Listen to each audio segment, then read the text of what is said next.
Magandang hapon po, magagabi na rin ng Lunes mga kaibigan. Latest weather update po tayo, pero bago tayo magpatuloy, palike and subscribe po muna and pahit ng notification bell para updated kayo sa lagay ng ating panahon. Maraming salamat po. So may hypnosis tayo mga kaibigan, no?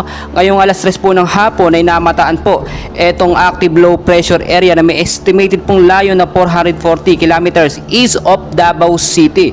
At kung makikita po ninyo, ito'y patuloy na kumikilos, no, at nagbibigay ng maulap at posibleng magkaroon ng maulan, no, mahina hanggang sa malakas sa pag-ulan pagdating sa gabi. Kasama rin sa weather system natin mga kaibigan etong southwest monsoon na nakakaapekto po sa western section ng South Luzon at ng Visayas area. Ito pong active low pressure area ay na rin po sa pag-asa inoobserbahan nito within 24 to 48 hours kung ito nga po ba magiging isang ganap na bagyo. Kapag ito po ay naging isang bagyo, tatawagin po itong bagyong Butchoy. Forecast weather condition natin, narito po yung mga apektado pong lugar ng trap ng low pressure area. Sa Eastern Visayas, Caraga, Davao Region, maulap po na kalangitan ng mararanasan dyan with isolated light rains to heavy rainfall pagdating po sa gabi dahil po yan sa low pressure area. So pinag-iingat po yung mababang lugar sa impact po ng pagbabaha, no, kung sakali magkaroon ng malakas at patuloy na pag-uulan.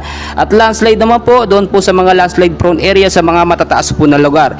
Sa area naman po mga kaibigan ng Occidental Mindoro, kasama na po ang Palawan, maulap din po na kalangitan ng nararanasan dyan ngayong hapon at asahan po pagdating sa gabi mga isolated light rains to heavy rainfall, mahina hanggang sa malakas po na pag-uulan ang posibleng maranasan dahil po sa southwest monsoon or hanging habagat. So pinag-iingat po yung mababang lugar na sa banta po ng pagbabaha, gayon din sa mga matataas na lugar, umiwas po kayo dyan, especially po yung mga landslide prone area. Samantalang sa area naman po ng Metro Manila, Western Visayas, Bataan, Cavite, Laguna, Batangas at ilang bahagi po ng Mimaropa, maulap din po na kalangitan ng mararanasan dyan at asahan ng mga isolated rain showers or thunderstorm pagdating po sa gabi, dulot naman po ng southwest monsoon or hanging habagat.